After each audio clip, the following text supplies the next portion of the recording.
Bonjour, nous voilà à la troisième partie de la chute d'Avos. Je vous souhaite une bonne écoute. Une bonne écoute? Oui. Bonne écoute. Chapitre 8. Le coin de l'avenue du Caire était l'un des plus beaux quartiers d'Avost. Animé, regorgeant de vie, c'était le cœur de l'allée commerciale de la métropole. Tissus luxueux, épices longariennes, pierres précieuses, il y avait de quoi faire le bonheur d'à peu près tout le monde. Mais l'avenue du Caire était surtout l'endroit où l'on trouvait le meilleur armurier de toute la ville. Ouvriers comme soldats ne juraient que par Bokkins et fils pour acheter ou réparer leurs armes et armures. La qualité des articles et du service avait fait de la boutique une véritable référence non pas seulement à Avost, mais dans toute la nation.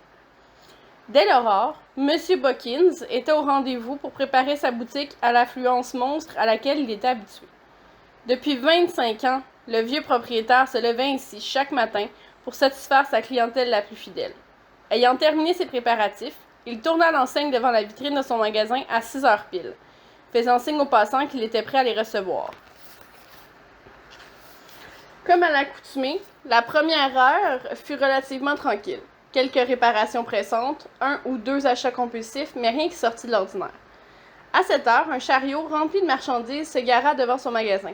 C'était la livraison de pots en provenance de la tannerie. M. Bokkins salua d'un air grincheux le jeune livreur et lui paya son dû avant de commencer à décharger le chariot pour emporter les caisses en bois à l'intérieur. Il stocka soigneusement ces dernières à l'arrière-boutique dans une petite pièce sombre qui communiquait avec l'atelier et qu'il utilisait comme entrepôt temporaire. À son retour, devant le comptoir, le livreur était toujours là, notifiant le commerçant qu'il manquait une dizaine de pièces au paiement. Le propriétaire de la boutique avait les veines du cou gonflées. Il paya sans renchigner, persuadé pourtant qu'il avait donné le montant entendu. Le livreur accepta d'un air satisfait les pièces supplémentaires et quitta aussitôt. Bokkins émit un lancinant soupir et retourna dans l'arrière-boutique pour mettre de l'ordre dans son matériel nouvellement acquis. Chaque caisse soulevée était un triste rappel de l'état de son vieux dos. Or, malgré les courbatures, le vieil homme persévérait à ranger son atelier de façon impeccable. Terminant de placer la dernière caisse sur le tas, il fronça les sourcils. Cette cargaison était assurément plus lourde que les précédentes. Interloqué, il se retourna pour prendre le pied de biche posé contre le mur et ouvrit la huche qu'il venait de placer. Le bois se plia alors à la volonté de l'outil, et dévoilant en son sein non pas les pots commandés, mais bien une quantité impressionnante de poudre noire. Ne comprenant pas comment le livreur aurait pu faire une erreur aussi monumentale, M. Bokkins prit le couvercle entre ses mains et le posa face retournée contre le sol. C'est alors qu'il vit un étrange symbole dessiné sur l'endos du couvercle. Des formes triangulaires coiffées d'un grand cercle rouge, peintes d'un rouge vif. Au même moment, il entendit la petite cloche à l'entrée de la boutique, l'informant de l'arrivée d'un client. « Oui, j'arrive, juste un instant. » Il inspecta l'étrange dessin, en l'effleurant du bout de son pouce pour constater que la peinture était en fait un sable très fin collé contre le bois. Le symbole se mit alors à s'illuminer vivement pour ensuite expulser des petites particules rougeâtres. Rapidement, celles-ci se mirent à s'agiter dans les airs et s'agglutiner à l'intérieur de la caisse ouverte. Les particules disparurent ensuite à mesure qu'elles se fondaient à la poudre sous le regard épaillé de M. Bokkins. Il tourna la tête vers le couvercle pour constater que le symbole s'était complètement dissous, alors que les particules s'en étaient détachées. Le vieil homme n'eut pas le temps de comprendre qu'une déflagration l'emporta violemment dans un maelstrom de flammes. En quelques secondes seulement, son atelier, son comptoir et ses clients furent fauchés par une gigantesque explosion qui se propagea jusque dans la rue. Une dizaine de passants succombèrent, heurtés par les débris transportés par l'onde de choc. Des cris se mêlèrent à plusieurs bruits sourds provoqués par les sections du bâtiment qui s'écroulait sur elle-même. Le corps de M. Bokkins, meurtri et défiguré, gisait au beau milieu des cendres de son œuvre. De ses 25 ans de carrière, il ne restait plus qu'un tas de gravats, un silence mortel et un épais nuage de fumée noire qui s'élevait dans les airs. Son front était bouillant, ses muscles éreintés. Ambre était clouée à son lit, oscillant entre le sommeil et la conscience. La nuit avait été longue. Elle était assaillie d'une forte migraine depuis près de 30 heures, et le supplice avait complètement pris le pas sur ses occupations, l'amputant par le fait même de ses nouvelles fonctions au commissariat. Bien que fréquents, ces épisodes de migraine étaient très espacés et souvent plus courts que celui-ci. Peut-être que cette démission forcée l'avait affectée puisqu'elle n'osait se l'avouer. Depuis l'autre jour qu'elle repensait à ces quelques minutes passées dans le bureau de Van Herkel, à s'imaginer ce qu'il présumait à cet instant précis. Ce genre d'introspection était plutôt malsaine, mais elle n'avait pas vraiment d'autre loisir que de ruminer sans cesse cette scène depuis qu'elle était alitée. Le simple filet de lumière qui passait par le dessous de sa porte était suffisant pour provoquer en elle de vives douleurs à l'hémisphère gauche de la tête. Elle avait l'impression d'avoir un gigantesque tambour à la place du crâne. Inspirant profondément, essayant d'ignorer son mal, elle s'enlisait progressivement dans un état vaporeux. À demi consciente, la jeune femme tira son oreiller pour le positionner sous sa tête, arrivant enfin à rejoindre le pays des songes quelques instants plus tard. Ce fut néanmoins un court répit. 1 heure plus tard à peine, des coups répétés sur sa porte d'entrée la tirèrent de son sommeil. Ambre se retourna dans son lit, jugeant que cette visite importune ne valait pas la peine de se déranger. Pourtant, les coups reprirent, de plus en plus impatients. À l'extérieur, l'officier Barnes continuait d'insister jusqu'à ce qu'il entendît les nombreux grincements de plancher qui séparaient la chambre d'Ambre de la porte d'entrée. Elle ouvrit, finalement, vêtue d'un simple déshabillé, les cheveux hirsutes et les cernes apparents. Ses yeux se plissèrent alors qu'elle essayait de reconnaître le visage de l'officier en face d'elle sans succès. « Qu'est-ce qui se passe? » lâcha-t-elle agacée. Excusez-moi, madame Magellan, c'est que... Pas de ronde jambe avec moi, qu'est-ce que tu veux? Barnes se grattait la tête. Il voyait au teint pâle de son interlocutrice que le moment était peut-être mal choisi. « C'est égal, finit-il par dire. Il veut vous voir immédiatement sur les lieux de l'incident. » « L'incident? Quel incident? » demanda Ambre, incrédule. « Vous n'êtes pas au courant? » Ambre soupira pour souligner l'impertinence du commentaire du jeune officier. Celui-ci déglutit. « Il y a eu une explosion sur du cœur ce matin. Boquin et fils a été complètement ravagé. » Il a fallu moins d'1 seconde pour que le regard de l'analyste retrouve sa vigueur habituelle. Elle prit un moment pour encaisser l'information, puis fit signe au policier de l'attendre. « Laissez-moi filer quelque chose et boire un peu d'eau, je vous suis. » 1 quart d'heure plus tard, elle posait les pieds sur les lieux de la catastrophe et voyait de ses propres yeux l'horreur que lui avait décrite Barnes pendant le trajet. Plus loin, à l'intérieur du bâtiment en ruine, des officiers du poste s'affairaient à fouiller les décombres à la recherche de potentiels survivants. Les autres corps gisés dans la rue avaient été quant à eux recouverts de draps blancs. Ambre fit un pas en avant, s'accrochant le pied dans un obstacle raide. Intriguée, elle balaya de sa botte la cendre qui recouvrait l'objet, dévoilant l'enseigne roussie de Boquins et fils. Elle avait du mal à croire qu'une telle institution ait pu se retrouver anéantie en quelques secondes à peine. Depuis qu'elle était jeune, ce commerce perdurait toujours plus achalandé. Sur la scène, le commissaire, Gall, regardait sa nouvelle recrue arriver, puis lui fit signe d'approcher. Ambre s'exécuta. « Je ne prends que des leftos dans mon équipe, » lui lança Gall en guise de salutation. « Vous n'aviez qu'à ne pas me prendre, » rétorqua Ambre. Elle se passa la main dans le visage pour se ressaisir. « Excusez-moi, dit-elle, ces derniers jours n'ont pas été très faciles. » Gall acquiesça. Ce genre de vivacité était la raison pour laquelle Ambre était à bord. Il n'allait pas lui reprocher ce trait maintenant. « Dites-moi, Magellan, qu'est-ce que vous voyez? » Ambre prit une grande bouffée d'air pour faire passer les quelques résidus de nausée qui lui restaient et observa la scène de crime de ses yeux analytiques. Elle regarda la position des éclats au sol, déduisant d'emblée que l'explosion provenait de l'intérieur, comme le lui avait mentionné l'officier Barnes. Quant à la cause, une fuite de gaz semblait peu probable étant donné l'ancienneté du quartier. Peu de commerces sur du Caire avaient fait le saut au mazout. Non, l'air sentait plutôt le soufre et le salpêtre. « Poudre à canon ?» pensa Ambre à voix haute. « On pense, oui, » dit Gall. Boquin en conservait toujours une bonne quantité. Il fournissait la milice frontalière et nous-mêmes. Un accident est si vite arrivé, commenta l'analyste. Où stockait-il la poudre? Dans l'atelier, d'après Martin. Il est d'ailleurs en train de l'inspecter, du moins ce qu'il en reste. Pardon? Qui?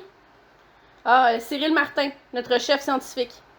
Allez donc le rejoindre, il vous attend. Je vois.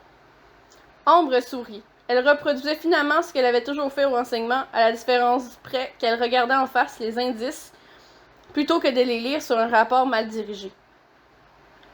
Mal rédigé.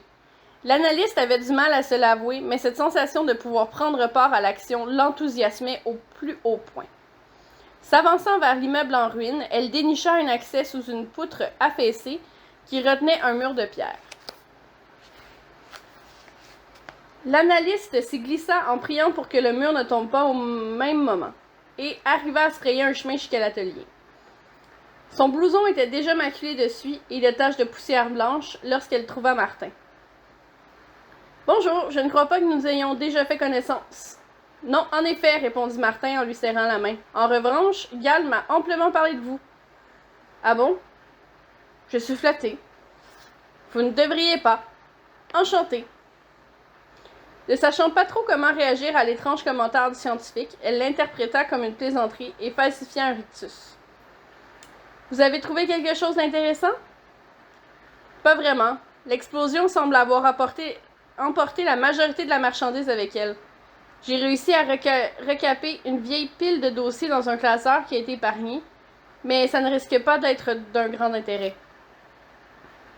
Elle enfila une paire de gants blancs et se pencha pour prendre les dossiers aux marges calcinées par le feu, qu'il épousseta avant de les tendre à l'analyste. « C'est lisible au moins, » ajouta-t-il. Ambre prit les dossiers dans ses mains et parcourut les feuilles rapidement. Le contenu s'avérait tout à fait conforme à ce que l'on pouvait espérer trouver dans l'arrière-boutique d'un commerçant. Inventaire des stocks, refus de transactions, chèques non encaissés, le genre de paperasse dont se passeraient normalement les enquêtes. Effectivement, on n'en tirera pas grand-chose, dit Ambre. La seule conclusion que je puisse tirer, c'est qu'il s'agit d'un accident. Ambre sourcilla. Ah bon? Vous pensez que M. Bokin était assez débile pour se promener dans une salle pleine de poudre avec une torche à la main? C'est votre théorie? C'est la plus plausible. Ambre rendit les documents scientifiques persuadée qu'il y avait anguille sous roche. Il devait bien y avoir un indice quelconque qui pouvait laisser supposer que l'explosion était d'origine criminelle, pensa-t-elle. Bokin et fils étaient un symbole assez important pour porter un coup à l'image de la ville en la détruisant. Un simple accident était une explication beaucoup trop mince vis-à-vis de l'actualité. L'analyste se tourna la tête et vit dans le coin gauche de la pièce la montagne de gravats qui recouvrait une bonne portion de l'atelier. « Vous avez regardé là-dessous? » demanda-t-elle. « Non, dit Martin. » Elle pointa à l'autre coin. « Les caisses de poudre étaient là, n'est-ce pas? »« Oui. Où est-ce que vous voulez en venir? » Sans dire un mot, elle prit la pelle que Martin avait apportée pour dégager la pièce et commença à creuser dans la pile de décombres. Le scientifique bouffa. « Vous allez y passer la journée, ricana-t-il. Si vous vous pétez le dos, ce n'est pas de ma faute. »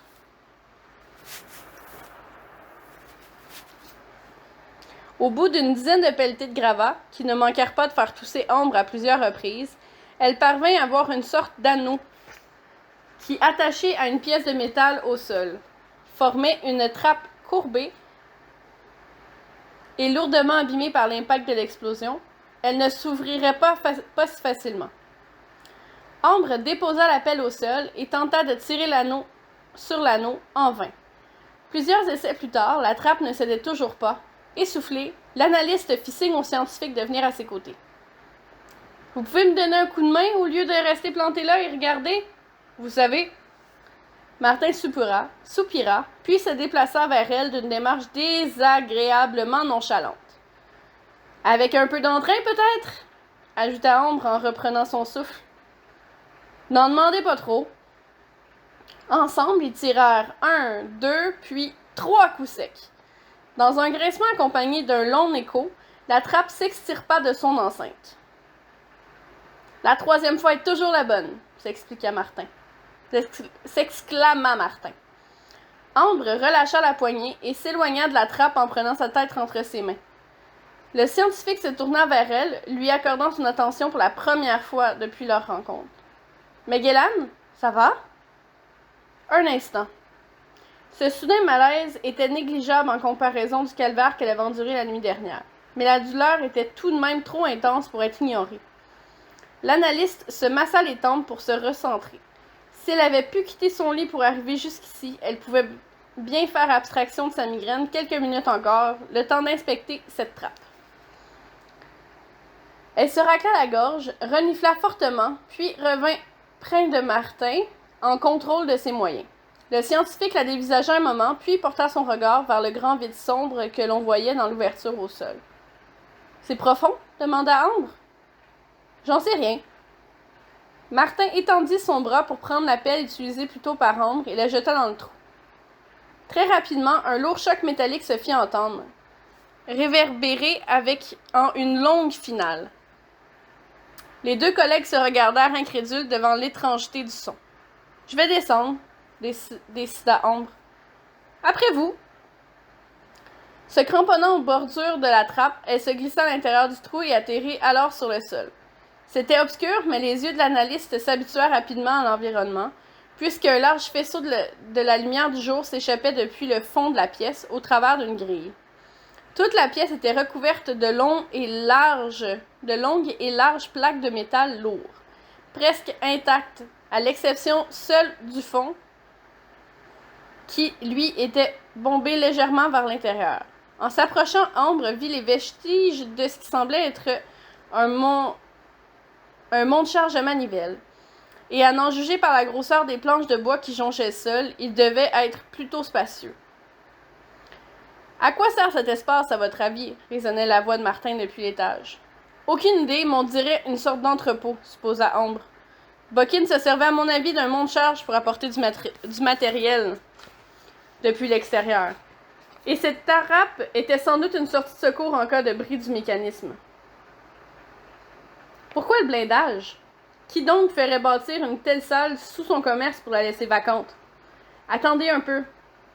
Elle resta là un instant à regarder la salle, puis fit volte-face pour se précipiter dessous de la trappe, levant la main en l'air pour faire signe à Martin de la remonter.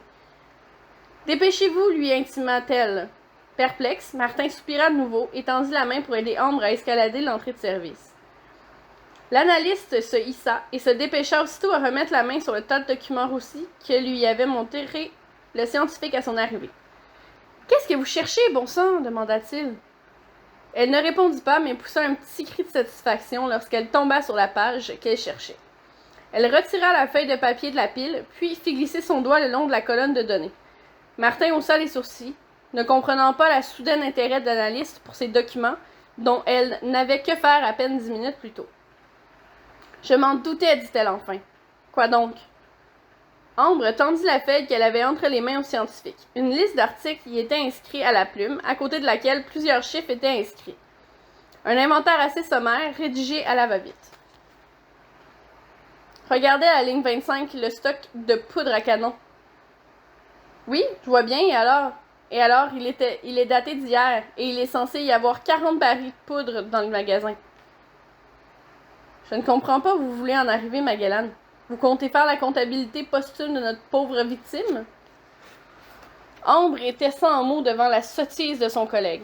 Bon sang, Martin! Je croyais que vous étiez un scientifique. 40 barils! Si une telle quantité de poudre avait explosé, elle aurait emporté tout le quartier avec elle. Bokkins devait utiliser la salle du sous-sol pour justement éviter une telle catastrophe.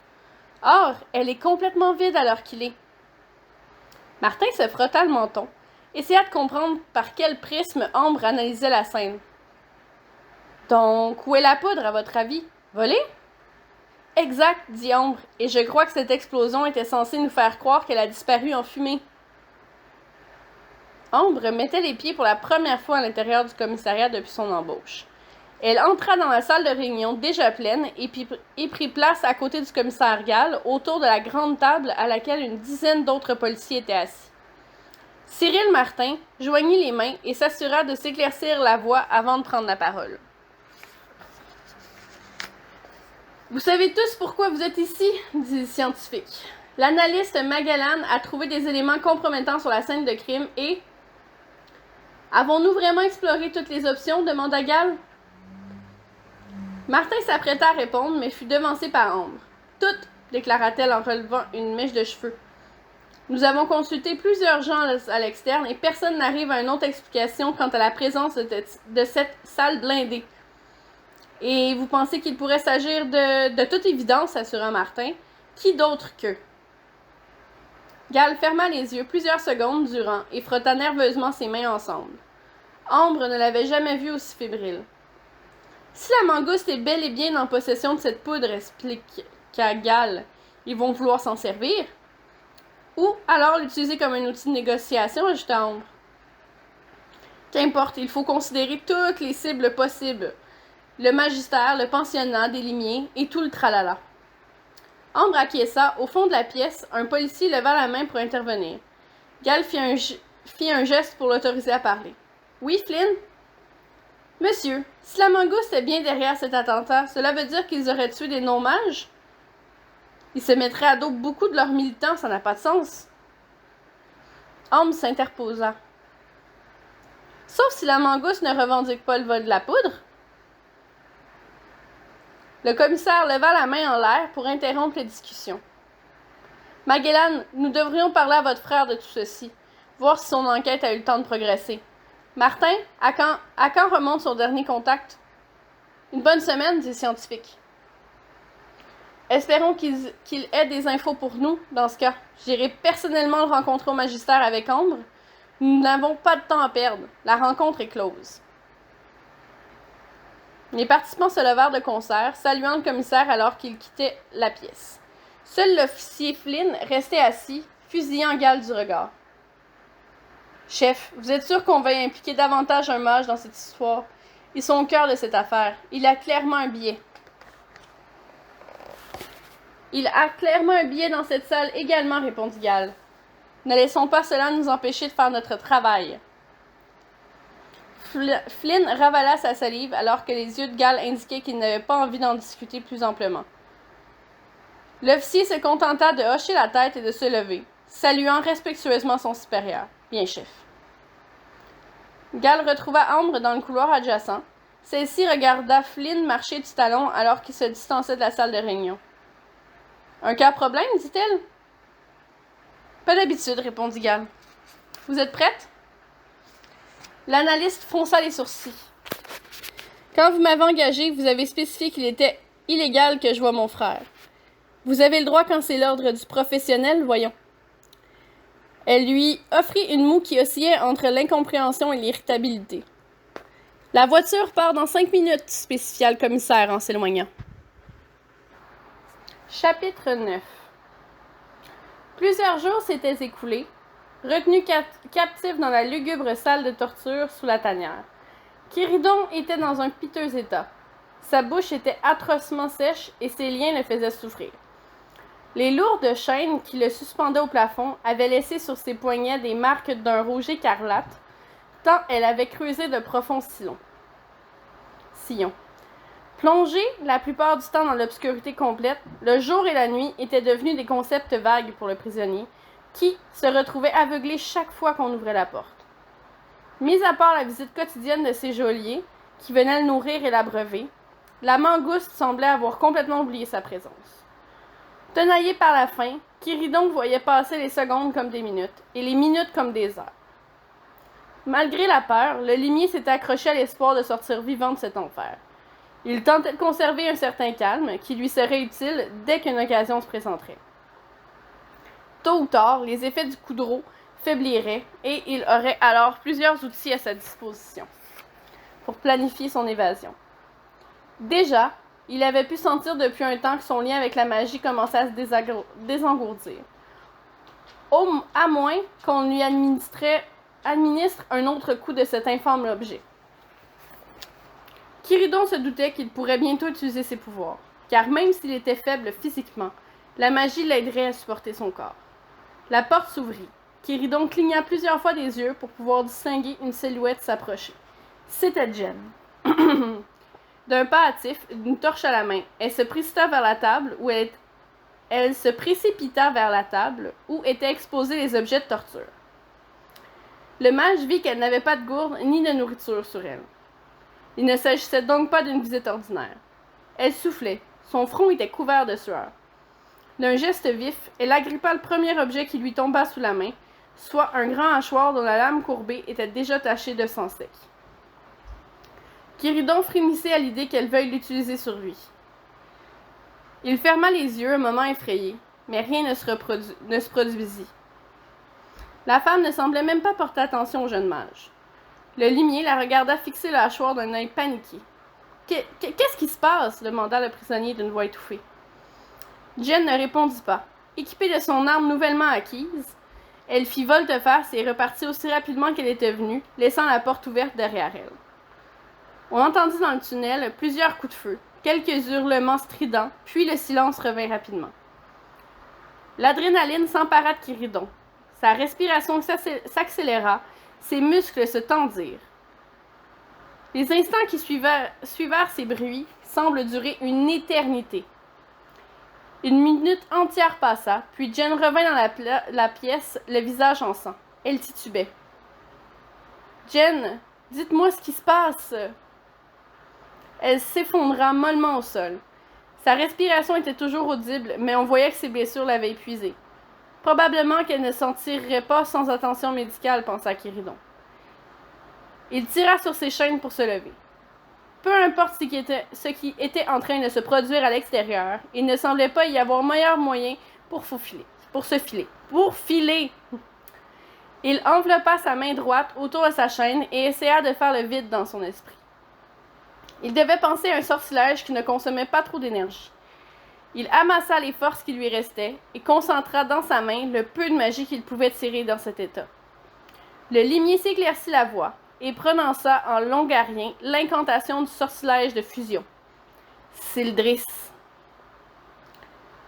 Le métal vira rapidement en rouge et se mit alors à se distordre sous la chaleur. La chaîne céda, libérant son premier bras.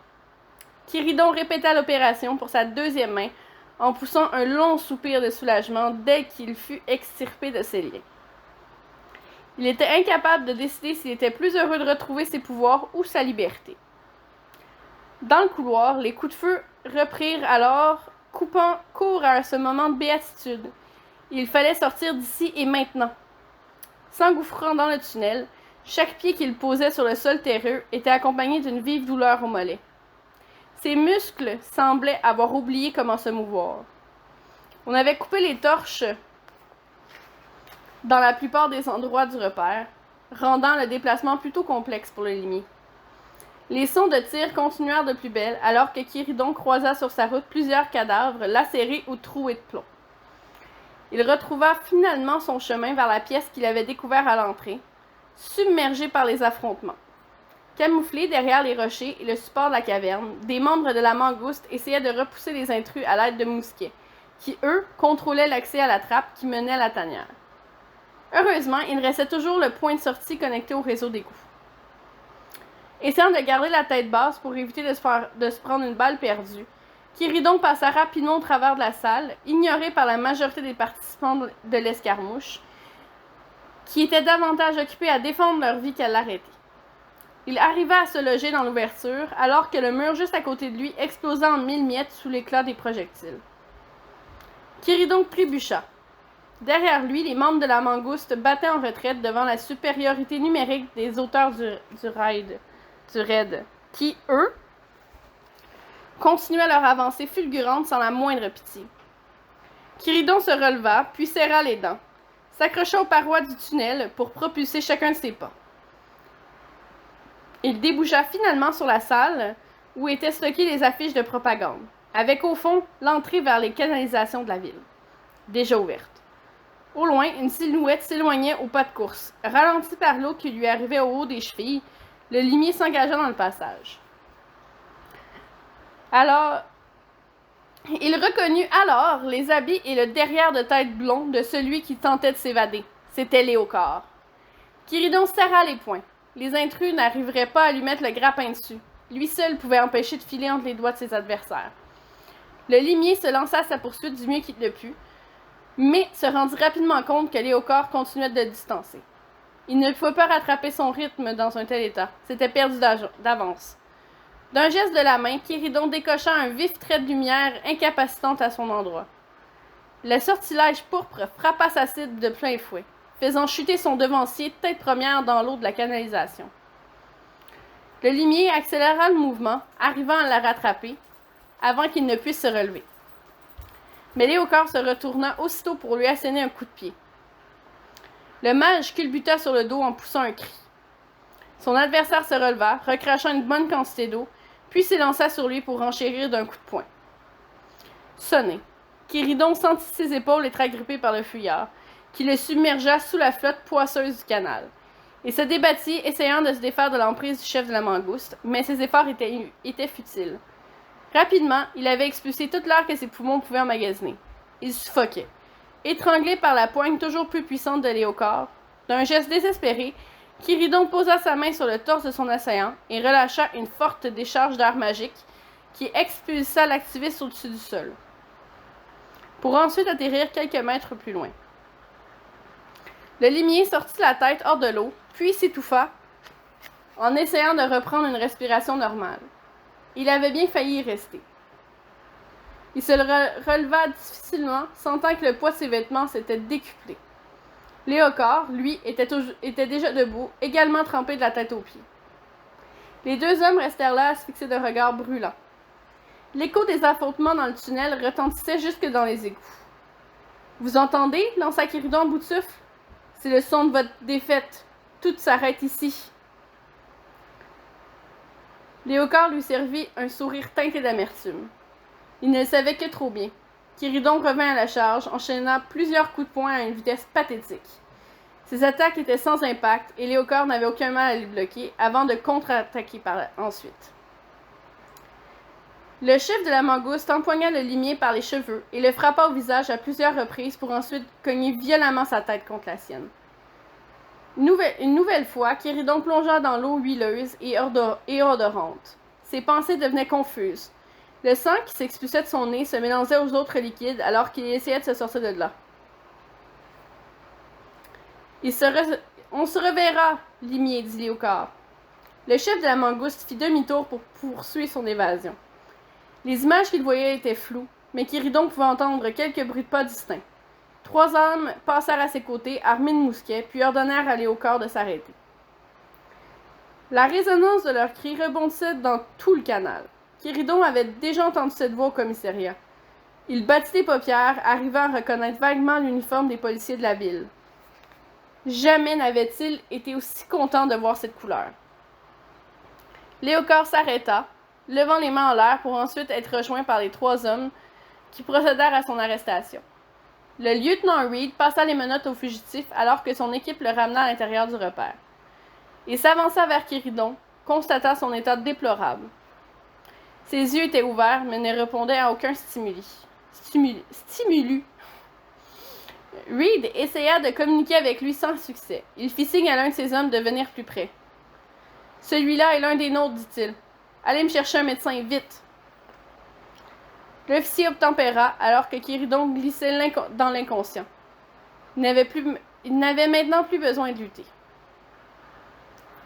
L'infirmerie du commissariat d'Avost était une petite section cloisonnée dans laquelle étaient admis des cas prioritaires dans une enquête ou alors des membres du gouvernement. Toujours inconscient, Quéridon y séjournait depuis plusieurs heures, gisant sur un matelas dur comme le roc. Le limier ne se réveilla que le lendemain, dans sa chambre. Le commissaire Gall lisait le journal, confortablement installé dans un fauteuil. Les yeux à demi fermés, Quéridon se redressa péniblement pour s'adosser à son oreiller. Gall baissa son journal, tandis que le limier essayait de se mouvoir. Comment vous... Le policier lui fit signe de se taire et se leva pour le remettre en position couchée. Reposez-vous, nous discuterons plus tard. Le limier ne protesta pas, trop faible pour se lancer dans des explications. Presque instantanément, il retomba dans un profond sommeil. Plus de 2 jours passèrent sans qu'il se retrouve en pleine possession de ses moyens. Le simple fait de boire et de manger était un luxe dont il n'avait jamais pensé manquer autant. Les marques sur ses poignets se mirent à cicatriser, mais sa plus grande blessure n'était pas physique. L'isolement ainsi que tout le temps qu'il avait passé dans le noir l'avait ébranlé. Le médecin assigné à l'infirmerie l'avait informé qu'il lui faudrait un moment pour retrouver ses repères, que ce genre de traumatisme n'allait jamais vraiment guérir. Le repos et l'exercice remirent toutefois Quiridon sur pied. À son 4e jour, Gale vint à nouveau lui rendre visite avec dans ses mains une panoplie d'objets. Quiridon reconnut son épée, son pistolet ainsi qu'un long manteau. Gale lui tendit la pile que Quiridon examina. « Ce n'est pas mon manteau, dit-il en pointant le vêtement. Gale haussa les sourcils. « Le truc moisi que vous portiez? Après votre petite escapade dans les égouts, nous n'avions pas vraiment d'autre choix que d'y foutre le feu. Celui-là fera l'affaire. » Quiridon remercia timidement le commissaire et procéda à essayer le nouveau manteau. C'était exactement la bonne taille. « Vous avez manqué beaucoup de choses pendant vos petites vacances, » l'informa Gale. « Quoi donc? » Le policier se frotta le menton dubitatif. « C'est peut-être trop tôt pour vous parler de ça. Allez-y, commissaire, je vais mieux. » « Comme vous voulez. Les partisans de la mangouste sont furieux. Ils menacent de mener une révolte contre le magistère. Ils prétendent que nous avons nous-mêmes orchestré ces meurtres pour leur mettre le blâme sur le dos. Et les journaux ont évidemment contribué à alimenter ce potin ignoble. » Quiridon baissa la tête. Léocard m'a raconté le même scénario. Il semblait vraiment y croire. Mais j'imagine que les preuves que vous avez trouvées suffisent. Vous avez dû voir les Coudreau? Oui, ces armes sont illégales, mais nous voulons que Léocard passe aux aveux. Pendant que vous étiez captif, une grande quantité de poudre a été volée chez Buckins et Fils. Nous pensons que la mangouste veut l'utiliser pour sa révolution. Je veux l'interroger, dit Quiridon. Nous avons déjà quelqu'un pour cela, et je crois que vous allez approuver mon choix. Vous vous joindrez à nous demain. L'ennemi acquiesça, tandis que le commissaire se dirigeait vers la sortie. Avant qu'il ne pose le pied à l'extérieur, Quiridon avait une question qui lui brûlait le bout de la langue. « Gale, comment avez-vous fait pour me retrouver? » Le commissaire eut le sourire aux lèvres. Il plongea sa main dans une poche attachée à sa ceinture et en ressortit un carnet recouvert d'une reliure de cuir noir. Il le lança au limier. « Vous aviez noté vos soupçons sur la tanière là-dedans. Comme on n'avait aucune nouvelle, quelqu'un au bureau a incité pour que l'on fouille votre chambre au magistère. Eh bien, je vous en serai éternellement reconnaissant. » « Ce n'est pas moi que vous devriez remercier, » répondit le commissaire. « Prenez le reste de votre journée pour retrouver vos affaires. Je vous attendrai demain matin dans le hall. »« Compris. » Sans un mot de plus, Gale quitta la chambre et referma la porte derrière lui. Le lendemain, Gale conduisit le limier au sous-sol du commissariat d'Avost.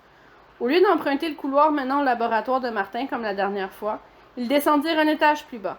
On pouvait lire sur un petit panneau au-dessus de l'entrée « Bloc de détention provisoire ». Derrière la guérite, le gardien reconnut son supérieur et actionna un levier qui ouvrit mécaniquement la grille, bloquant l'accès aux cellules. Le garde évita le regard des deux visiteurs, l'expression complètement stoïque. « Joli accueil, dit le limier.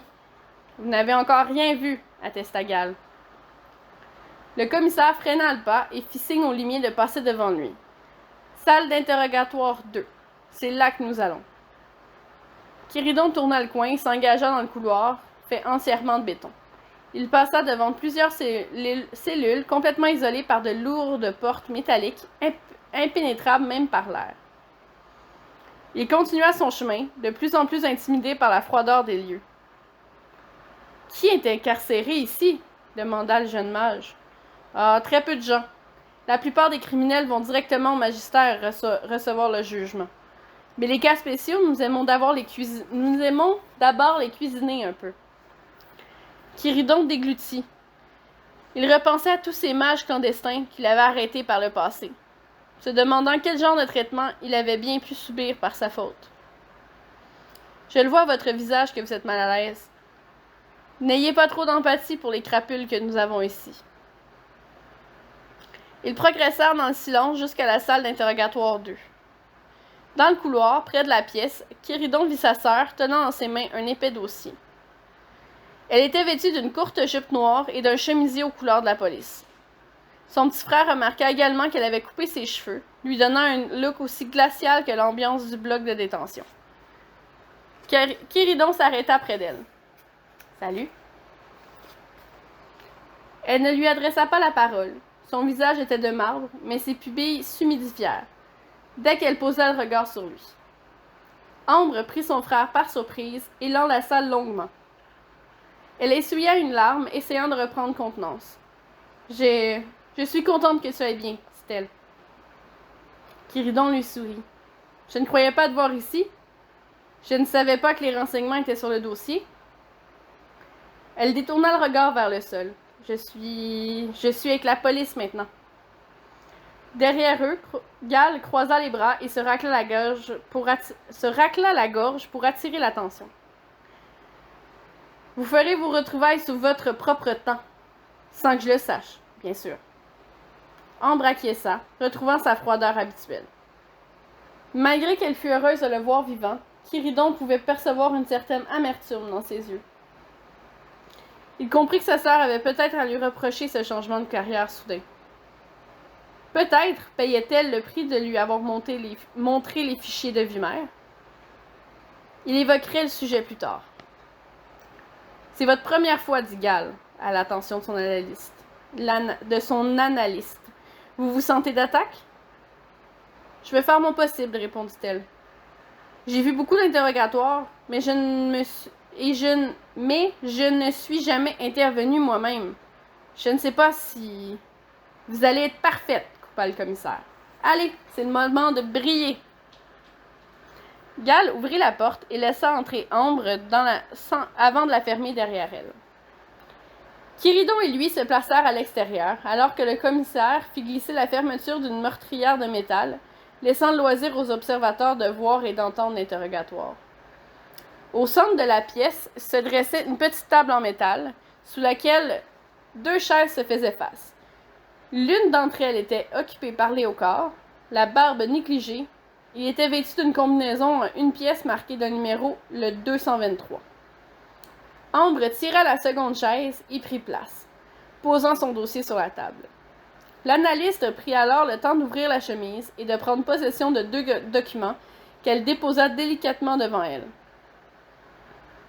Pour faciliter la procédure, débuta Ambre, je m'adresserai à vous par votre matricule de détenu. Lorsque possible, vous répondrez aux questions par oui ou par non. Est-ce que ces conditions vous semblent claires? Léocard soupira. Oui, ça me... Hachez simplement la tête. Le prisonnier bouffa de rire pendant un instant. Il vit rapidement que son interlocutrice ne partageait pas son humour et cessa aussitôt. Le silence dura, et Léocard acquiesça silencieusement, conscient qu'il n'y avait pas vraiment d'autre choix que de se soumettre aux directives strictes de l'analyste. Le plus important pour Ambre était de garder la main mise sur la conversation, de lui laisser croire qu'ils en savaient plus que prétendu. Elle regarda la fiche un instant. Derrière le mur, Gale et Quiridon guettaient la scène, incapables de savoir si elle faisait semblant ou si Ambre cherchait véritablement des informations dans le dossier, qu'elle avait déjà lu maintes et maintes fois. Dans les 2 cas, le malaise créé par ce silence semblait plutôt efficace sur le prisonnier. Léocard avait ravalé sa salive à 3 reprises depuis l'entrée d'Ambre dans la salle, avait observé le limier. « Avez-vous tué Cordelia de Rome? Ou commandité son meurtre? » « Non. » Ambre prit une pause pour noter rapidement la réponse, puis enchaîna immédiatement avec la question suivante. « Avez-vous été impliqué, directement ou indirectement, dans le massacre de l'église d'Oldsmath? » « Non. » Elle griffonna à nouveau sur la fiche. « Avez-vous directement ou indirectement causé l'explosion de l'édifice de Buckin et Fils afin de camoufler le vol d'une grande quantité de poudre à canon? » Léocard déglutit une 4e fois. Son pouls s'accélérait. Ses yeux s'écarquillèrent. « Quoi, dit-il? Quel rapport? C'est grotesque. Répondez par oui ou par non. » « Non. » Ambre nota la dernière réponse, essayant du mieux qu'elle put de conserver son sang-froid. Mais son frère voyait qu'elle avait les veines du cou gonflées. Elle avait envie de lui sauter au visage. Depuis combien de temps est-ce que la planque située dans le sous-sol de la tanière existe? Léocard baissa les yeux. Presque 3 mois. Quel but servait cet endroit? Je peux répondre par plus d'une phrase? Ambre hocha la tête à l'affirmative. Nous l'utilisons d'abord pour organiser nos réunions, préparer les prochains rassemblements publics, mais ensuite, nous nous sommes aperçus qu'il s'agissait de l'endroit idéal pour nous défendre. De vous défendre contre quoi, 223? Demande Ambre. Contre quoi? Dit-il en bouffant de nouveau. Contre les limiers, contre vous, contre tous ceux qui essaient de nous diaboliser. L'analyste sourcilla. Elle ne saisissait pas la logique derrière cette théorie de conspiration. Vous êtes au courant, j'imagine, que les élus au magistère sont pour la plupart anti-magie, et que plusieurs d'entre eux réclament la fermeture de la division des limiers, n'est-ce pas? L'influence des mages ne se limite pas au magistère, madame. Si vous ne le voyez pas, vous n'êtes qu'une idiote. Ambre fit comme si rien ne s'était passé et continua de gratter du papier avec son stylo plume. Kiridon était impressionné par l'aplomb dont sa grande sœur faisait preuve. Pour elle, se glisser dans la peau de ce personnage inébranlable semblait aussi simple que d'enfiler une paire de gants. Le prisonnier ravala sa salive une 5e fois. Ambre tapota du pied en terminant d'inscrire un dernier mot. Elle posa sa plume d'un mouvement précis, méticuleux, et croisa les bras avant d'attaquer de nouveau. Admettons qu'il existe effectivement une conspiration contre vous et votre groupe. Qui et pourquoi? Je suis conscient que ce que je dis peut vous sembler farfelu, admis Léocard, mais notre bienfaiteur m'a averti du fait que certains limiers planifiaient de renverser le gouvernement. Même s'ils se trompent, il faut admettre que les limiers font partie du problème, tout comme les invocateurs à leur époque. Du problème? Bien sûr, voyons. Vous êtes d'accord, vous, pour que le magistère utilise des gens aux capacités surhumaines comme armes? Un silence s'installa. Ambre resta muette. Elle hésitait à recourir à son expérience personnelle dans l'interrogatoire. Gall le lui avait déconseillé, et elle savait que ce n'était pas une pratique standard. Mais cette discussion n'avançait pas. Elle devait se montrer plus empathique si elle comptait lui tirer les verres du nez. L'un de mes proches est limier, avoua-t-elle. Et je n'ai pas de raison de penser que ses pouvoirs sont utilisés à mauvais escient. Peut-être pas maintenant, mais la magie et l'État ne font jamais bon ménage. Demandez aux gens dans la rue s'ils ont envie de revivre l'insurrection pour voir. Je connais leur réponse. De l'autre côté du mur, Gall se massait le front. Kiridon voyait dans le regard du vieux policier que la performance de sa sœur déclinait. Elle perdait le contrôle. La conversation divaguait. Il fallait qu'elle demeure concentrée. Ce protecteur, celui que vous venez d'appeler votre bienfaiteur, qui est-il? Je ne l'ai rencontré qu'une fois. Je ne connais pas son nom, mais il finance la mangouste depuis un moment et il nous a aidés à voir clair. Ambre battit les paupières. Et vous ne savez donc rien au sujet de la poudre volée chez Buckins, ni sur le massacre de l'église d'Olsmat, ni sur Cordelia de Rome. Non, non et non. L'analyste fulminait sur place. Sa respiration était presque audible de l'autre côté du mur de béton, tant elle était en colère. Écoutez, si vous nous aidez, nous vous aiderons, dit-elle. En échange d'informations, nous pouvons réduire votre peine, nous pouvons... Je ne dirai pas un mot de plus, coupa sèchement Léocard. Vous pouvez cesser de gaspiller votre salive. Estomaquée, Ambre se tut. Elle fixa le prisonnier en se mordant la lèvre, comprenant qu'il ne rigolait pas. Pourtant, une nouvelle tentative s'imposait. Je suis persuadée que... Léocard détourna le regard, complètement désintéressé. Ambre inspira profondément, fusillant le prisonnier du regard. Enfin, lorsqu'elle comprit qu'elle n'en tirerait rien, l'analyste rangea ses papiers à l'intérieur de sa chemise avant de se lever d'un seul trait. Elle se dirigea vers la sortie, tandis que Gall lui ouvrait la porte. Celui-ci laissa passer Ambre et jeta un coup d'œil à Léocard avant de refermer. « Vous avez fait ce que vous pouviez, dit-il. Je ne sais pas ce qui m'a pris. Je me suis emportée. Je croyais que j'arriverais à le faire passer aux aveux. Arrêtez de vous torturer. Je n'aurais pas fait mieux moi-même.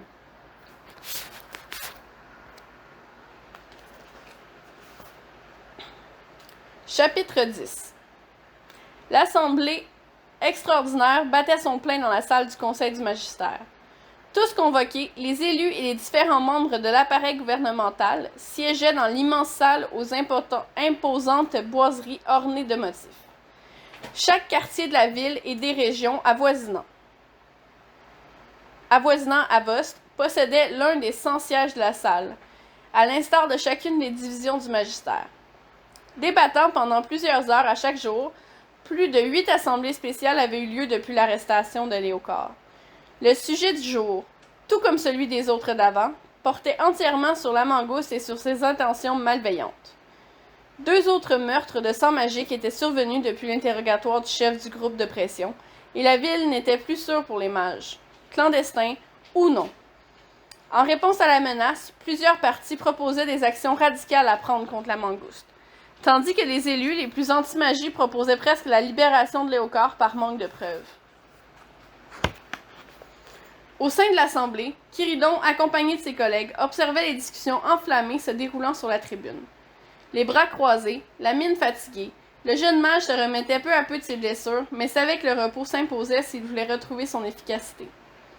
À l'avant, comme à l'habitude, tous les débats voyaient intervenir le magistrat Wake, qui essayait tant bien que mal de faire valoir le point de vue des limiers aux autres conseillers. Les mages sont des citoyens au même titre que tout le monde, disait le haut limier. Allons-nous attendre qu'il y ait des meurtres chaque jour pour que le conseil s'ouvre les yeux et prenne conscience que la mangouste est derrière tout ça? Les événements de la semaine dernière avaient réussi à sensibiliser une partie de l'Assemblée à la dangerosité de ces actes. Dehors, la tension sociale provoquée par les journaux et par l'inaction du magistère mettait tout le monde à cran. La mangouste clamait n'avoir rien à voir avec ces incidents, les citoyens de sang magique commençaient à se liguer entre eux, puis les autres ne savaient plus trop où se placer. Sur la tribune voisine, le magistrat de la division des renseignements accueillit la verve de Wake avec un calme déconcertant. Nos analystes essaient, avec l'aide de la police, d'établir des liens entre ces 2 nouveaux meurtres et les autres incidents des semaines dernières. À part quelques similitudes évidentes que vous avez déjà soulevées, rien ne nous permet d'affirmer que la mangouste est réellement impliquée. Wake tapotait les doigts sur son lutrin. Combien de temps, magistrat Van Erkel, allez-vous rester les bras croisés pendant que ces maniaques se promènent librement, protégés par l'égide de la liberté de penser? Le temps est à l'action, pas à la réaction. Magistrat Wake, reprit-il, le renseignement n'appuiera pas votre motion visant à criminaliser l'appartenance à la mangouste. J'invite mes collègues des autres départements ainsi que les élus à faire de même. Nous avons besoin de plus de preuves. Plusieurs se levèrent pour applaudir, tandis que d'autres restèrent de glace devant l'aplomb de Van Erkel. Un magistère divisé, chaotique. Le président de l'Assemblée appela au calme, en vain. Le débat se poursuivit un moment, tandis que les arguments fusèrent de chaque côté sans véritablement toucher leur cible. Les 2 partis s'en tenaient à leur ligne, sans dépasser les limites du cadre établi. Avost sombrait lentement dans une dynamique de peur où chaque intervention proposée était reçue froidement et où le statu quo était synonyme de stabilité. Le ministre de la Sécurité publique, qui était intervenu plus tôt dans la séance, se leva alors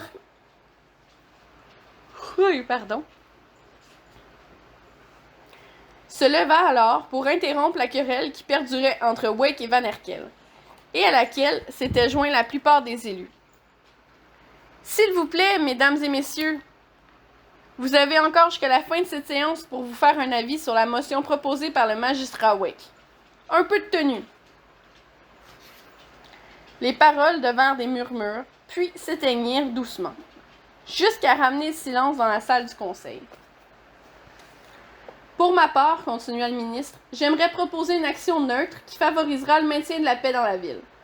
À la vue des récents événements, il me semble évident que nous ne pouvons pas garder Léocard dans l'enceinte d'Avost. Sa seule présence fait craindre au commissaire Gall que la violence ne se répande davantage dans les rues. Qu'importe la décision du Conseil au sujet de la mangouste, je suggère que nous ordonnions le transfert du prisonnier à la prison de Girgarde, à plusieurs lieues d'ici.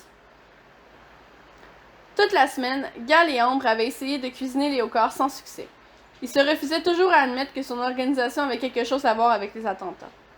Son silence avait dès lors attisé les foudres de ses partisans magistères, qui, eux, criaient à la détention illégale. Conscient que la situation était dans une impasse, aucun membre du Conseil n'osa prendre la parole pour débattre de cette nouvelle proposition. La sécurité de la ville, en attendant qu'une décision soit prise au sujet de Léocard, devait être maintenue. Le président de l'Assemblée se leva pour appeler au vote. Ceux qui sont en faveur.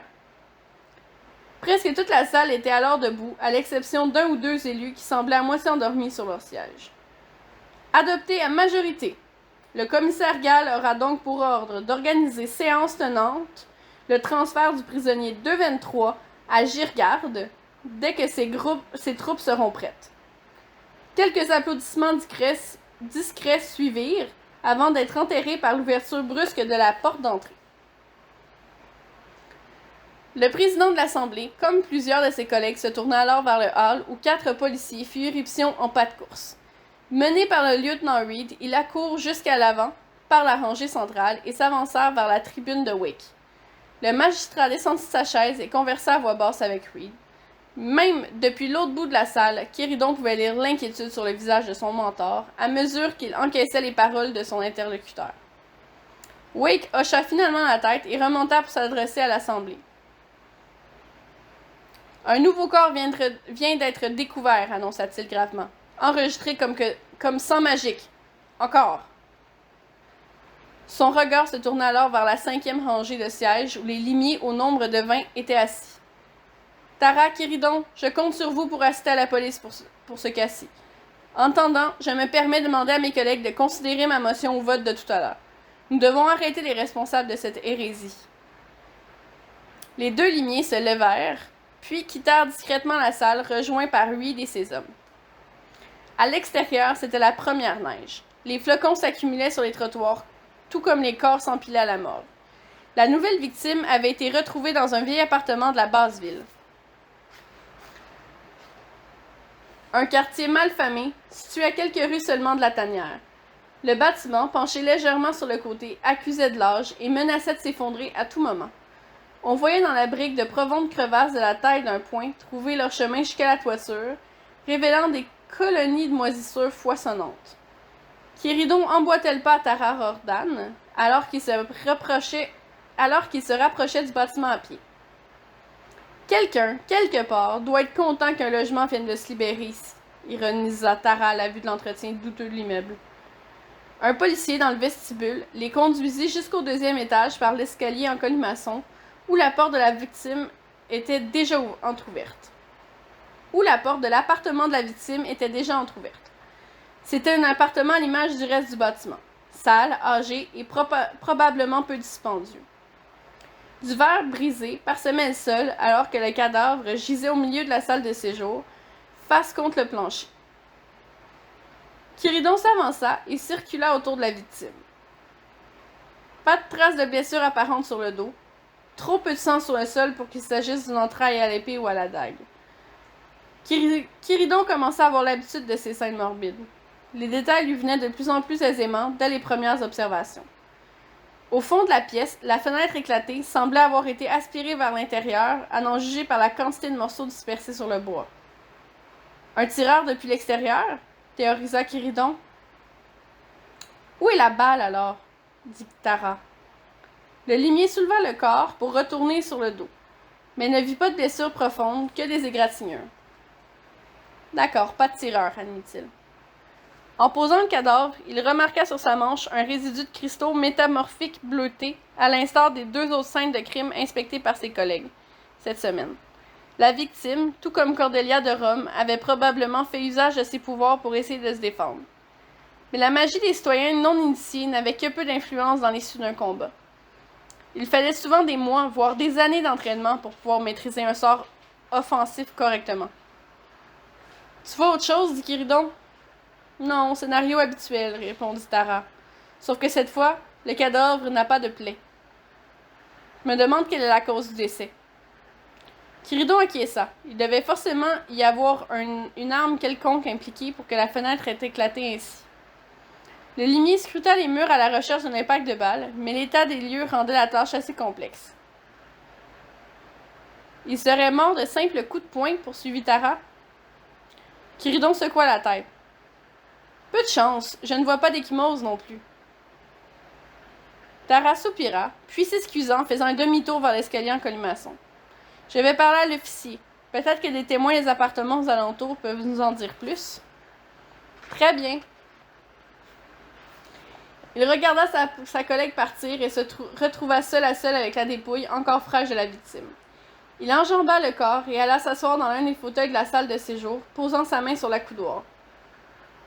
Encore une fois, comme pour les autres meurtres récents, rien ne semblait le lier directement à la mangouste. Néanmoins, cette nouvelle série d'attaques prouvait bien que quelqu'un en avait contre l'image de la cité. Wake avait raison là-dessus, pensa-t-il. Il frotta sa main nerveusement contre la coudoir du fauteuil rembourré, puis sentit un léger picotement sur sa paume, comme si on y avait laissé du sable. Il souleva son bras et vit une légère traînée de poussière rougeâtre se mêler à d'autres cristaux.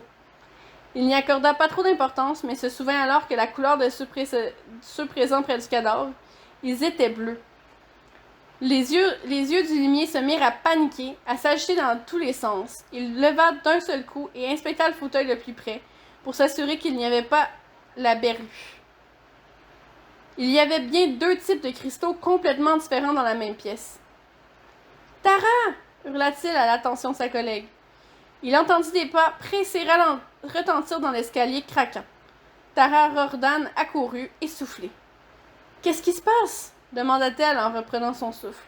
« Regarde, dit le limier plus calmement. » Le visage de Tara se changea d'un extrême à l'autre, lorsqu'elle comprit qu'il ne s'agissait pas d'une urgence immédiate. « Tu veux bien me dire pourquoi tu cries de cette façon? » « Il y avait deux mages ici, lança-t-il en désignant le fauteuil. Deux types de cristaux. » Tara se rangea alors à l'excitation soudaine du limier. Cette découverte justifiait son emportement. « Attends, tu crois que c'est un autre mage? Que cet autre mage aurait réussi à survivre à l'attaque? » Quiridon fronça les sourcils. Il avait déjà considéré cette option dans sa tête, mais l'avait rapidement écartée. « Non, je crois qu'il est responsable de cette attaque. » Cela expliquerait l'absence de blessures en surface sur le corps. La victime a été tuée d'un sortilège. « Quoi? Je comprends pas ton raisonnement. » Quiridon n'écoutait même plus sa collègue, il était plongé dans ses pensées. « Et pas seulement cette attaque, les autres aussi. Je crois que Léocor disait vrai. » Il s'affaissa sur le fauteuil, les connexions se faisaient dans son esprit à une vitesse folle. Il avait cette étrange impression de déjà savoir ce qu'il redoutait. Mais la vérité faisait mal à étaler. Tara, elle, regardait le jeune mage comme un regard illuminé qui hurle dans la rue. Le jeune mage comme on regarde un illuminé qui hurle dans la rue. « Tu vas bien? » demanda-t-elle. « Tu veux que j'aille te chercher de l'eau, quelque chose? »« Non, écoute-moi. » Il marqua une pause, s'assurant que Tara comprenait la gravité de la situation, puis poursuivit d'un ton lent. À mesure que les pièces s'assemblaient, il n'avait plus l'impression de conjecturer.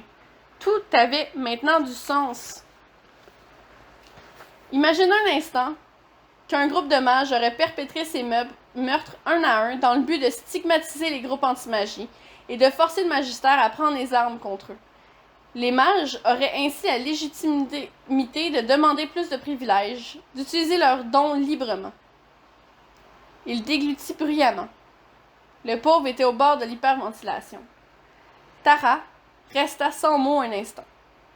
Elle non plus n'avait pas pensé une seule seconde que le chef de la mangouste pouvait dire vrai. Elle voyait cependant quelques failles dans cette théorie. Pourquoi la mangouste se serait-elle procuré des armes? Pourquoi se cacher tout ce temps s'il était innocent? Quiridon baissa la tête pour réfléchir. Il se souvint alors du tête-à-tête qu'il avait eu avec Léocor pendant qu'il était prisonnier. Encore là, il n'avait pas voulu entendre un seul mot, mais tous les morceaux avaient été là sous ses yeux. Ces armes ont été offertes par un protecteur secret, qui les a mis en garde contre le fait qu'ils seraient persécutés, que leur organisation était menacée. Et ce soi-disant protecteur est probablement le même qui orchestre ces attaques. Armée, la mangouste la rend coupable aux yeux de tous. C'est tordu, mais c'est possible. Un nouveau silence s'installa.